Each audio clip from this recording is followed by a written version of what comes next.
I am Canaan Arinda and I'm from Cinema UG. Now, we are the first platform that is specifically reviewing movies. We are reviewing international movies, but also Ugandan movies. And we want to have conversations around the international film industry, the Ugandan film industry, and how those two relate. And without spending too much time, I am here with Andrew. Andrew, you are one of the best movie reviewers, I dare say, in the entire region.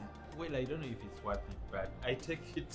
Yeah. I take it. How long have you been reviewing the movie industry? I think I came into the newsroom. I entered the newsroom in 2014. Yeah. And well, there was a space, and since I like films, Yeah. I kind of found myself filling that space. I did not really look out and say this is what I will be doing. Specifically, I kind of found myself veering more into that. Yeah. Because I really love film and I really love people telling stories. We are here today to talk about Thor Love and Thunder. And we're looking at it from the perspective of the Ugandan film industry.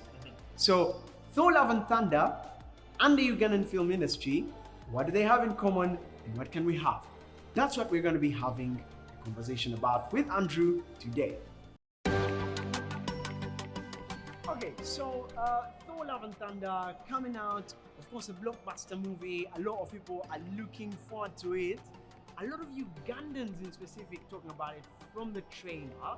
And I just want to find out, let's start with, like, what is your assessment on the good side? Like, what did Taika Waititi and his people do correctly? I think they managed to build a good dynamic with the character, because I mean, he's very lucky that he's been able to work on Thor before this. Yeah. Like he worked on. It's not his first project. Yes, Ragnarok. He worked on Ragnarok. Yeah. And many believe he's the person that managed to reboot the character of Thor. That guy was bold enough to break the hammer. Okay. A lot of people that believe in the canon were against that part. It is, of course, in the comics, but nobody wants to see it on the big screen.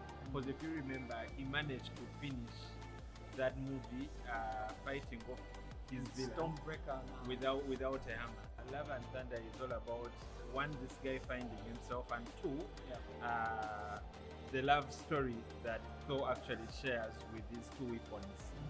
So Jane Foster has Mjolnir in her hand, and Thor is here trying to call her, and then Stormbreaker comes, and we have this whole awkward situation of like, hey. I think it's one of the very first Marvel films that's told through a narrative. We actually do not know when this film is happening. Yeah. Which means when they get to do a 5, we might actually land into the timeline when these things were happening. Exactly. Maybe, who knows, by the time we land into that, the daughter will be older. I feel like he gave Chris Hemsworth the chance to be himself. Because when I see Chris in like interviews and everything, he's this free person. And before the first Thors, we had him more serious. He had that issues at the beginning, and then trust issues with his brother. Yes. Yeah. And then he has been trying to find himself literally over and over. He's that passed on, and I think that's slightly a movie after the mom had passed on. And to make matters worse, he lost his hammer. So he kept trying to find himself. In this film, he was also kindly trying to find himself when the hammer came to him and then went to Jen. And then I think he was asking himself, okay, what does this whole whatness thing mean? There was a time when he was talking to the hammer. Yes. And then Jen comes, and you could see the one thing he wants to find out is he's actually still working. So they talk, and then it's like, she's there. Lifts it, gives it to her. Just checking out.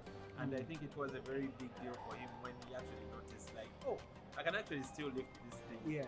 Gave it back to her and went on. But I liked how that they played around. Hollywood, like American standard movies, international movies, we tend to receive them and it's almost like, wow, this is not a perfection.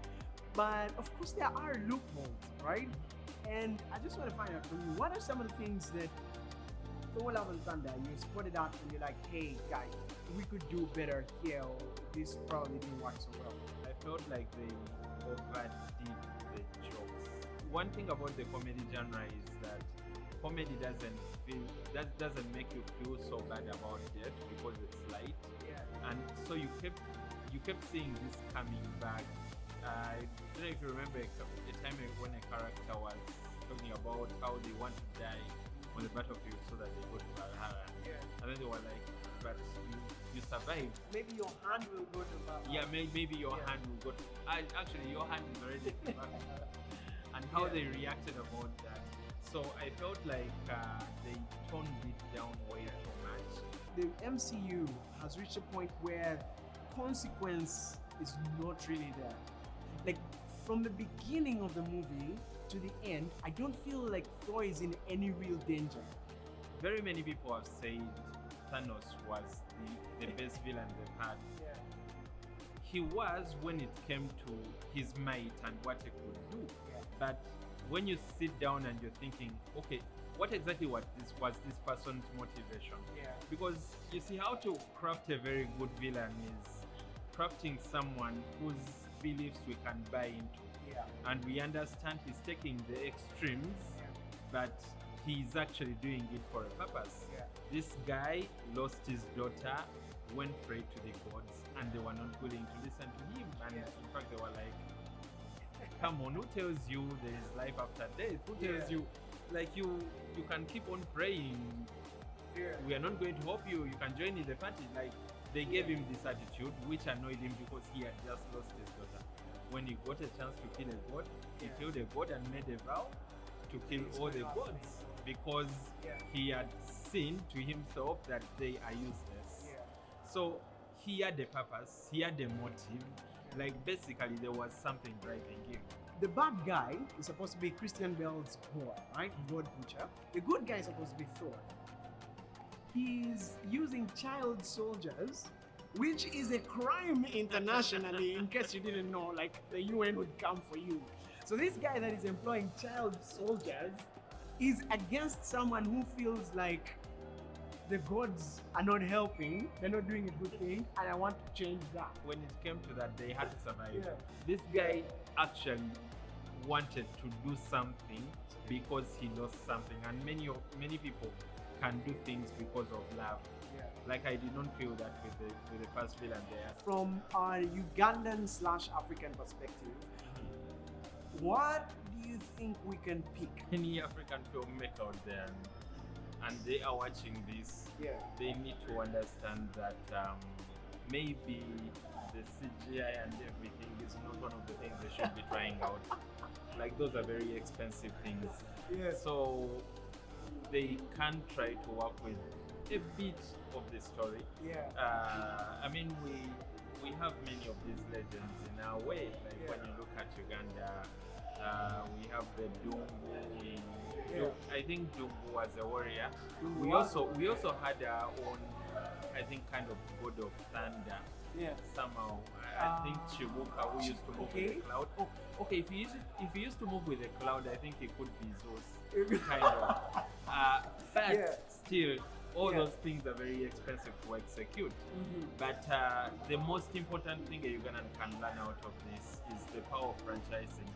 Because Thor Love and Thunder is not one of the most perfect films out there. I think it's very, very far from perfect. But one of the things that's working with it is the power of franchising. That these people know the business. They've built this character since, I think, 2012. And we've been this character for 10 years now. So everyone that comes to the cinema is not coming to learn about the character, but to see where the character is in his life at the moment.